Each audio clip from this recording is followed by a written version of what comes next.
Ramsha, Ramsha, oh sorry. तुम बात बात पर कहाँ खो जाती हो? देखो, अगर तुम्हारे दिल में कोई बात है तो खुलकर बोल दो। पहले हम एक दूसरे से मिलने के बाद मोहब्बत के हवाले से एक दूसरे को रोक नहीं सके, क्योंकि मोहब्बत हो गई है। लेकिन फिर भी मुझे लगता है कि हमें एक दूसरे को समझने की ज़रूरत है। मुझे नहीं लगता कि इन मुलाकातों के बाद भी तुम्हें मज़ीद समझने की ज़रूरत है। हम एक दूसरे को जान गए हैं, समझने भी लगे हैं, लेकिन फिर भी हमें एक दूसरे के घर वालों से बात करने की ज़रूरत है। हमारे समाज में कल्चरल डिफरेंसेस बहुत ज़्यादा हैं। देखो, मैं इस हकीकत को झुटलाने के लिए तैयार नहीं हूँ। इसके लिए हमारी फैमिलीज़ का एक दूसरे को जानना ज़रूरी है। सिर्फ हमारे जानने से मुमकिन नहीं है कि रिश्ता पायदार हो, इसलिए बड़ों की रजामंदी ज़रूरी है। देखो रमशा, बात दरअसल ये है कि मेरे पेरेंट्स इस वक्त कराची में नहीं हैं। उनको आने में थोड़ा वक्त लगेगा, तो उनके आने तक हम मंगनी कर लेते हैं। देखो, मैं अपने कुछ फ्रेंड्स के साथ ले आऊँगा, ठीक है?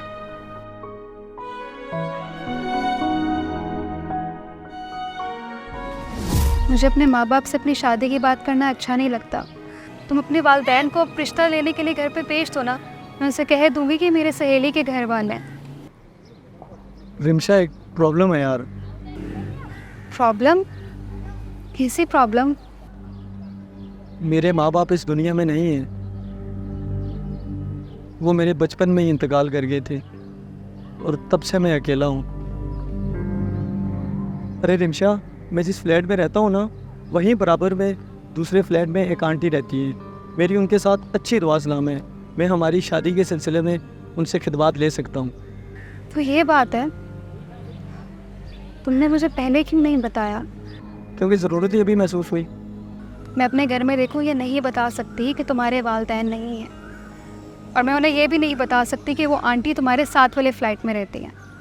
तुम्हें मेरे घर में यही बताना होगा कि वो आंटी तुम्हारी सगी खाला है। हाँ, ये चल सकता है। वो बोल देंगी कि वो मेरी सगी खाला है। अच्छा, तो फिर तुम कब भिजवाओगे ताकि मैं अपने घर वालों को इन्फॉर्म कर दूँ?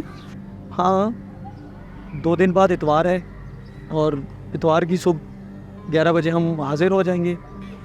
हाँ ठीक है, इतवार को तो अब्बू भी घर पे ही होते हैं। रिमशा, फ़िलहाल हम शादी के झमेले में नहीं पड़ते।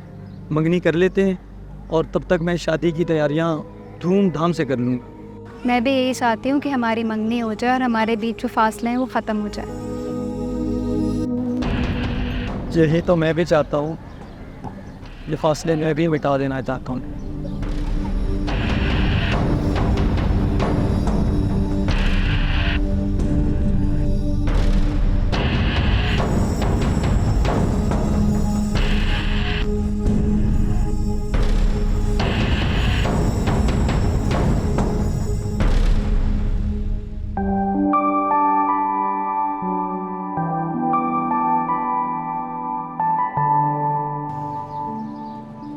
रमशा,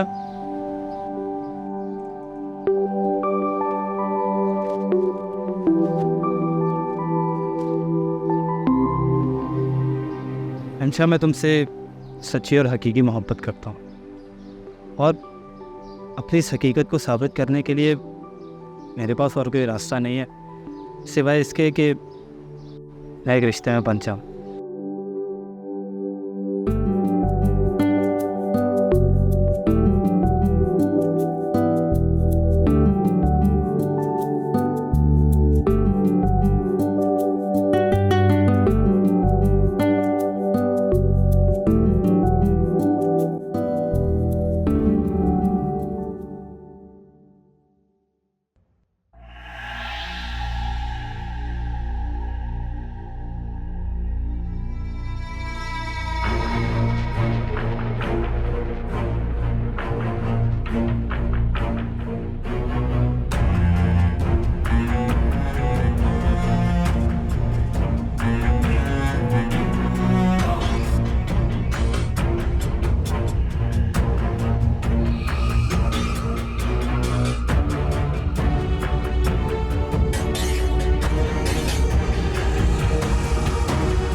आजकल ट्रेंड चेंज हो गया रमशाब।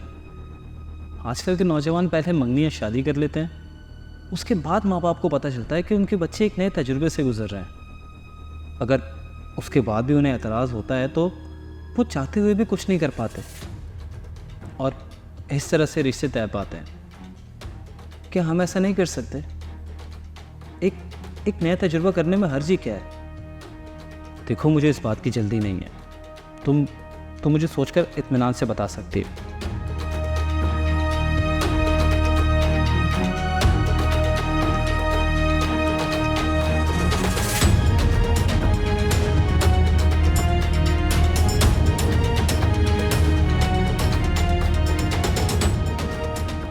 मुश्तबा इंसान किसी तल्ख तजर्बे से गुज़रे या ना गुज़रे, लेकिन उसके लिए ज़रूरी है कि वो ज़िंदगी में हर काम सोच समझ के करे। और उससे भी ज़्यादा ज़रूरी ये है कि अगर वो किसी तल्ख तजर्बे से गुज़र चुका है तो उसे बार बार ऐसे ही लोग मिले। मुझे इन सब मामलात में ऐसे लगता है कि रिश्तों के मामलात में तुक्का नहीं लगाना चाहिए।